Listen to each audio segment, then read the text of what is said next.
सोचिए एक ऐसी नगरी की जो हजारों साल पहले समुद्र के किनारे बसाई गई थी, जहां सोने के महल चमकते थे, चौड़ी सड़कों पर रथ दौड़ते थे, भव्य द्वार दूर से ही उसकी शक्ति और समृद्धि का एहसास कराते थे और चारों ओर खुशहाली का साम्राज्य फैला हुआ था। यह कोई साधारण नगर नहीं था, बल्कि एक ऐसी राजधानी थी जिसे देवताओं की कृपा प्राप्त थी। लेकिन एक दिन अचानक सब कुछ बदल गया। समुद्र की लहरें उठीं, जलस्तर बढ़ा और देखते ही देखते पूरा शहर समुद्र की गहराइयों में समा गया। क्या यह केवल एक पौराणिक कथा है या सच में समुद्र के नीचे आज भी एक डूबी हुई सभ्यता सो रही है? क्या भगवान श्री कृष्ण की नगरी द्वारका वास्तव में अस्तित्व में थी, और अगर थी तो वह अचानक लहरों में कैसे विलीन हो गई? हिस्ट्री की वे कहानियां जो आपको स्कूल की किताबों में विस्तार से नहीं बताई गईं, मिस्ट्री जो आज तक पूरी तरह सुलझ नहीं पाई, और सच व आस्था के बीच छुपे रहस्य, इन्हीं सवालों के साथ आज हम इस अद्भुत कथा की गहराइयों में उतरेंगे।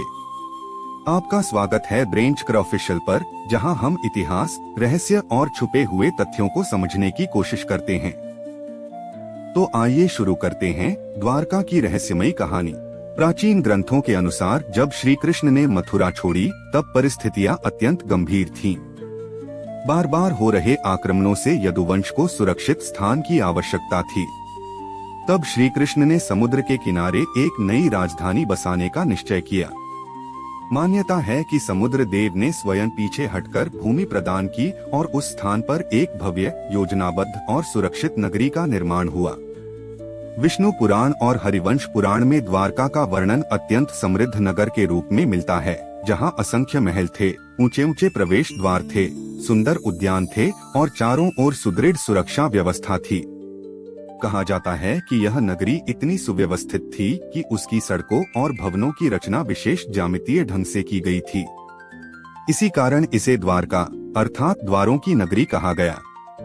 यह केवल एक राजनीतिक राजधानी नहीं थी, बल्कि आध्यात्मिक और सांस्कृतिक केंद्र भी थी, जहां धर्म, नीति और समृद्धि का संतुलन दिखाई देता था। समय बीता, महाभारत का महान युद्ध हुआ और उसके बाद यदुवंश में आंतरिक संघर्ष प्रारंभ हो गया। परिस्थितियां बदलने लगीं और अंततः वह क्षण आया जब श्री कृष्ण ने पृथ्वी लोक का त्याग किया। प्राचीन कथाओं में उल्लेख है कि एक भविष्यवाणी पहले ही की जा चुकी थी कि जिस दिन श्री कृष्ण इस संसार से विदा लेंगे, उसी दिन द्वारका समुद्र में समा जाएगी। कहा जाता है कि धीरे धीरे समुद्र की लहरें आगे बढ़ी, जलस्तर बढ़ा और देखते ही देखते वह भव्य नगरी लहरों के नीचे विलीन हो गई। लोग इसे दैवीय लीला मानते हैं, जबकि कुछ इसे प्राकृतिक घटना बताते हैं।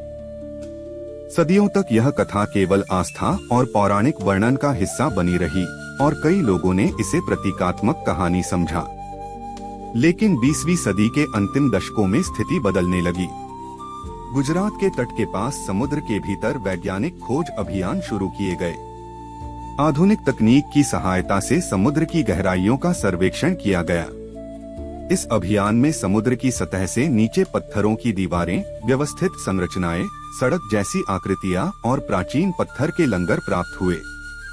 इन खोजों का नेतृत्व प्रसिद्ध समुद्री पुरातत्वविद S.R. राव ने किया।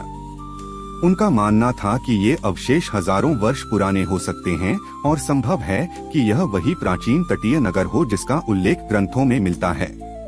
कुछ विशेषज्ञों ने इन संरचनाओं की आयु लगभग 3500 वर्ष आंकी, जबकि अन्य शोधों में इससे भी अधिक प्राचीन होने की संभावना जताई गई। समुद्र के भीतर मिली ज्यामितीय संरचनाएं और बंदरगाह जैसे संकेत यह दर्शाते हैं कि यह क्षेत्र कभी एक विकसित समुद्री व्यापारिक केंद्र रहा होगा। वैज्ञानिक दृष्टिकोण से देखा जाए तो समुद्र स्तर में वृद्धि, भूकंपीय गतिविधि या प्राकृतिक आपदाएं किसी तटीय नगर को डुबो सकती हैं। इतिहास में ऐसे कई उदाहरण मिलते हैं जब समुद्र ने तटवर्ती बस्तियों को अपने भीतर समा लिया।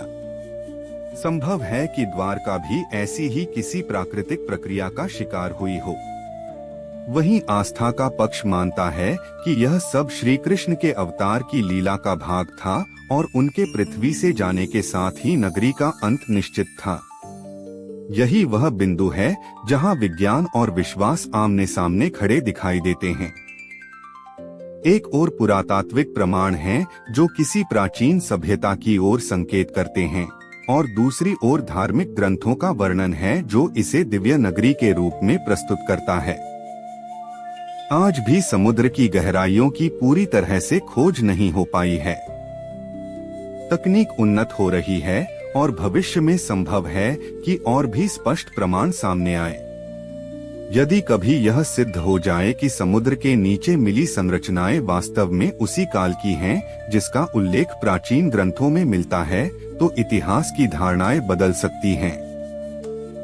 कुछ लोग तो इसे भारत का प्राचीन एटलांटिस भी कहते हैं, एक ऐसी नगरी जो समृद्ध थी, शक्तिशाली थी और फिर अचानक लहरों में विलीन हो गई। लेकिन चाहे इसे आस्था का चमत्कार माना जाए या प्राकृतिक आपदा का परिणाम, एक बात निश्चित है कि द्वारका की कहानी आज भी लोगों की कल्पना और जिज्ञासा को जीवित रखे हुए है। समुद्र की लहरें आज भी गुजरात के तट से टकराती हैं, मानो वे उस प्राचीन रहस्य की रखवाली कर रही हों। गहराइयों में क्या छुपा है, इसका पूर्ण उत्तर शायद अभी हमारे पास नहीं है, परंतु यह कहानी हमें यह सोचने पर मजबूर करती है कि हमारे प्राचीन ग्रंथों में वर्णित घटनाओं के पीछे कहीं न कहीं ऐतिहासिक सच्चाई भी हो सकती है। द्वारका केवल एक नगर की कथा नहीं, बल्कि आस्था, इतिहास और खोज की निरंतर यात्रा का प्रतीक है। और शायद आने वाला समय ही इस रहस्य पर से पूरी तरह पर्दा उठाएगा।